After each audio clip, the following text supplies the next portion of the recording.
บ่ายสงพี่น้องผู้ปั่นแห้งสื่อข่าวแซนมีเดียเขาดังเสียงนะคะเนาะเมื่อได้ก็แม่นยาในวันที่27เดือนธันวาคม2025นะคะตอนด่านในรายการข่าวเฮาคาตอนได้ก็เดียวดังข่าวเงาเกี่ยวกับรองตับซื้อเก่ากลางเอเมนเตียลาดว่าย้อนการเมืองมีบอีและไล่ถอนออกเวงลาเซียวนะคะเนาะเดี๋ยวดังข่าวเงาในเสียวก็มาผักตอนปันพี่น้องเขากว่านะคะดังฝ่ายซึกเกากลางเอ็มเอ็นดีเขาในปิกซัมว่าได้ถอยถอนออกเวงลาเซียวเยาเสียตะนะฮะมีลองออกมาซับแจงข่าวนี้นะครับคุยกับพ่อยามตอนนี้ก็เลยมีลองออกมาปืนเผาเยานะครับเนื้อของปืนเผาซึกเกากลางเขานั้นมีสั่งหลายในเฮาค่ะกวาดด้วยจำกันนะครับเนาะตับซึกเกากลางเอ็มเอ็นดีเขาในพ้องตึกกุ้มกำไว้จีเวงลาเซียวซึ่งได้ประทองอยู่นั้นคัดจะให้เธอป้ายอยู่ลีมาเสียตะย้อนการเมืองมีอีแลจังได้ถอยถอนออกเวงลาเซียวในภูมิปุ่นพรห้องการป้าอยู่ดีก่อนหนึ่งหลัดนี่หนังในเมื่อวันที่26เดือนธันวาคม2025ในภูมิปุ่นพรห้องการภายป้าอยู่ลีเอ็มเอ็นดีลาดว่าย้อนเปิดลองการมีอีแลไล่ถอยออกเวงลาเซียวนั้นเปลี่ยนจำดีจอมเตะๆค่ะไล่คัดจะเฮ็ดปันการป้าอยู่ลีอันดีที่สุดตาก้นเมืองเขาดัง8เดือนไป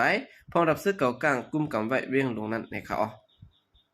ผู้หับการป้ายอยู่ลีนาลินคึกต้อนหมายหนึ่งก้อนหนึ่งลาดว่าย้อนการเมืองมีอีแลผายป้ายอยู่ลีแลตับซื้อเก่ากลางเอเมนเตเสื้ออันไรปิดห้องหมอยาวายปางตึกยืดซิมเอาไรเวียงลาเซียวยาววงหนึ่งนั่นไรขึ้นถอยถอนออกเวียงลาเซียวเมื่อกว่าแหละเลยมองเจอซ่อมติเตะป่านี้เขาลาดว่าเขาเปียงป้อหันเจอจอมอันเขาเฮ็ดปันพรดีก้นเมืองอันลีที่สุดนันเสตะย้อนการเมืองมีอีเขาออกก่อนแหละเลยมองเจอต้อมเตะย้อนว่าห้องยาเตอึดทับแลของสิซึ่งมันเตก่อปุนพรห้องยาดึกกึดไว้หมอกหนึ่งวงเย่าแลแล้วเครื่องจะโคตรดื้อแลยายะอันโลคึกคักบาเจ็มเครื่องจากตาทัดเลือดเศร้าวักนั่นสิแลค่ายกว่าดีห้องยาลงเวียงเซนวีนี่ค่ะอ๋ออันละเฮ็ดสร้างปันพรปางก้นเมืองลีเสเปิ้นนั่นห้ามจะอยู่เสตะก็เปิดการเมืองเสไล่ถอนตัวออกก่อนแลเปลี่ยนอันมองเจอซ่อมไหนผู้หับการภายป้าอยู่ลีเกี่ยวกับห้องยาเขาไล่ปืนเผาออกไปซุ่มข่าวเก่ากลางไว้หนังไหนภายป้าอยู่ลีเวียงลาเซียวบาตารับซื้อเก่ากลางในไล่ปึดผุยมาเมื่อวันที่10เดือนธันวาคม2024นั้นหลีงามสิแลต่อบ่ถึงในวันที่8เดือนธันวาคม2025นั้นไล่ปึดผุยมามีครั้ง8เดือนยาวมีก้นเปลี่ยนอันไล่เขายศยาที่ห้องยาทั้งหมด95,000เฮง2ปาก58เกาะว่าไหนค่ะและเฮ็ดปันการป้าอยู่ลีเหมือนหนังการแห่กลางตั้งเป็นนาวนกซ้ำยายาแห่กลางบันดูอ่อนกูก็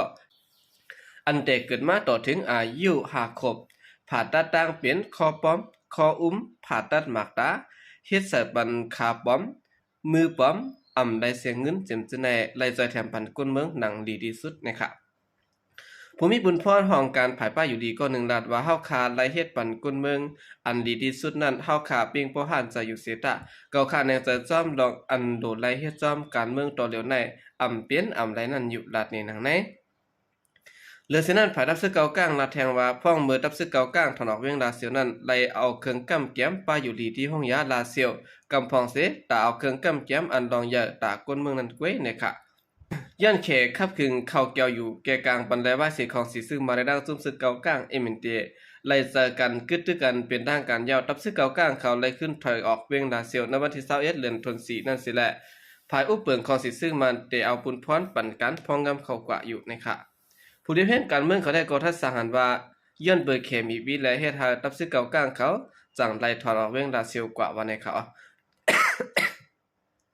เยาก็จุ่มปักตาเปิดด้วยการกึดตึกเมืองเขตไล่ส่งกว่าตีลาเซียวตาหาเวียงลาเซียวในไล่ค่ายกว่าในของสีซึ่งมันก็เย็นๆนะครับลาเซียวอันเป็นงงุ่นเติ้งซึกเสียงของวันออกของสีซึ่งมันนั้นไล่ถูกตับซึกเก่ากลาง MND ออนโห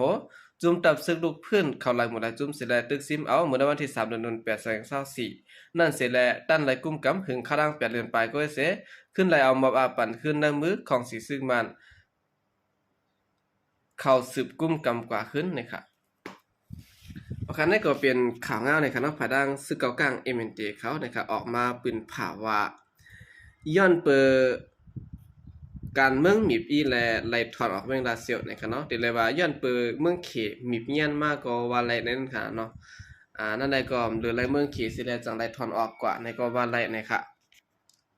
สืบสิแนวข่าวขึ้นมาถ่อมด้วยข่าวเงาเกี่ยวกับเบลอง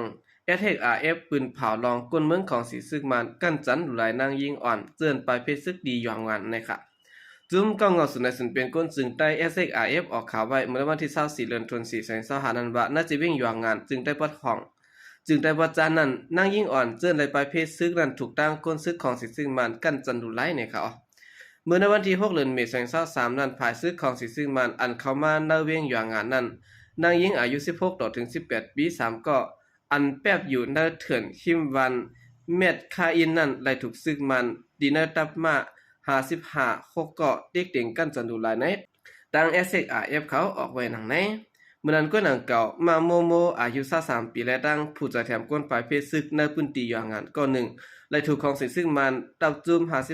55ดียับกว่าในปี2023นั้นสิและเลยถูกปอดทุบเฮ็ดให้ดีห้องปลิกเว้งอย่างงานอีกประดังเอาโคของภายนอกอันเป็นไม่อันปลิกเขาแจนนั้นเหยียดสากดีเนอร์อังกะมันนางสิและถูกญาเฮ็ดให้หลายสื่อหลายเปิงในค่ะภูมิสุนรัฐ SXRF ยิงแดงหานดัดก็ได้ดังสื่อข่าวครับว่า เงาไล่เมื่อเหลียวในลองป่นเปลี่ยนสุดในสุนเป็นก้นอันของสิซึ่งมันวิ่งอย่างงานป่นเปลี่ยนนั้นมีไว้ในพื้นดิกสิและหางแฮนไว้ตัดเดียวเรื่องกว่าเมื่อหน้าในเขาข้อมูลอันไรฮับมานั้นได้ส่งจูจุ่มจัดซึ่งลุมฟ้าเจ้าเรื่องผู้อ่อนโหซึ่งและของสิซึ่งมันจ้อมหนังหมายมีสิและย่ำเดียวพ้องของสิซึ่งมันตึกมีอนาอยู่และตัดเดียวเรื่องนั้นตึกไกลไว้อยู่ก็กะว่าหลุดไหลเฮ็ดพื้นหมายต้องเมื่อเหลียวหนังปองเป็นไรสิและหางแฮนตัดเดียวเรื่องเมื่อนามานั้นก้วยหลัดในหนังไหนโดยสินั้นในวันที่23เดือนธันวาคม2023นั้นก็กูเต้งทุนอายุ36ปีนะครับเป็นก้นวันเกี่ยวกุญาก้นซื้อของสิซื้อมันตียับเอากวาดนิกจากต่อถึงป้อตายที่ในห้องปฏิอย่างงานเจิ้นถูกของสิซื้อมันป้อทุบ7ถามต่อถึงป้อตายตีอย่างงานนั้นตั้งบ่ได้ที่มี6เกาะผู้ชาย5เกาะและผู้หญิง1เกาะนะครับอยู่ที่ด้านฝ่าย SXRF เขาออกข่าวไว้หนังในพื้นที่ธนูเฮาคาในของสิซื้อมันและอุเปิงมาหึงนายาค่ะจอมหนังเงาลายการเมืองย่ำเดี๋ยวในสิแลที่ในพื้นที่เฮาขาในไลโกของสิซึ่งมันมาเลยเก่าเขาสายซื้อเขาโทรเข้ามาในบ้านเฮแลซุ่มซื้อเขาในมีรองกั้นจันดุหลายนางยิงตียอบขยำตายเฮาคาและเฮาคาไลโกเขาเลยเก่าค่ะป้ายเจอป้ายตัวเฮาคาก็มีรองห่มลมสังในนางยิงในพื้นที่อย่างงานก็1ลัดนี่หนังใน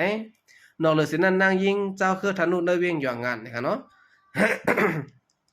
เลยทมญาลองกันจันดุหลายตัวคิงและลองกามาตั้งลองฮู้ค่ายพ้องของสิซึ่งมันทัดถามนั้นเสร็จแล้วเฮ็ดให้นางยิงป้าต้องไล่ขามตามตกลูกอ่อนเนื้อเถื่อนพ้องปลายเพศซึ่งนั้นเสร็จแล้วเฮ็ดให้ลูกอ่อนไล่ตายกว่านะคะนางยิงอันอยู่สบายที่นั้นสิเว้งอย่างงานแทงก้อน1ลัดเนี่ยว่าย่ำเดียวตีเว้งอย่างงานในตับซึกลูกเพิ่นเขาก็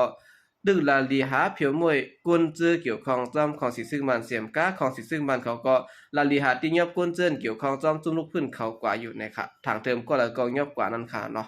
ยามเดี๋ยวในนางยิ่งน่าจะเว้งอย่างงานปืนตีธนูไล่คบทบลอง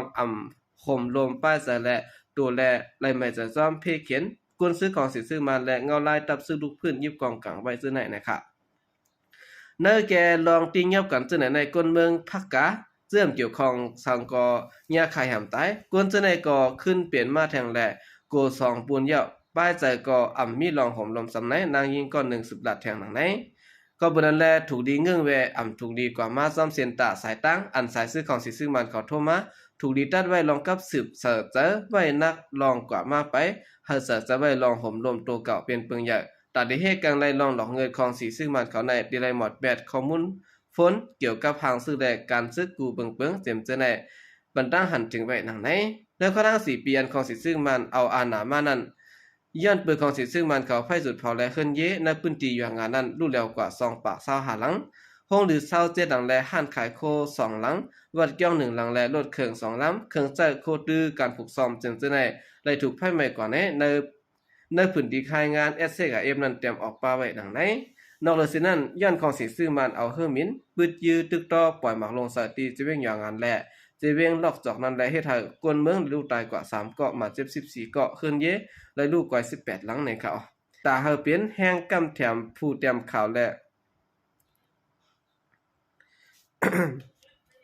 เอาคันนั้นก็เป็นตั้งพื้นให้งาน SXRF เขาออกไว้ดังนั้นนะครับเกี่ยวกับเรื่องปัญหาของสิซึ่งมันเขาเฮ็ดให้จะต่อเดินทางยิ่งและกวนเมืองในพื้นที่เขาในเขา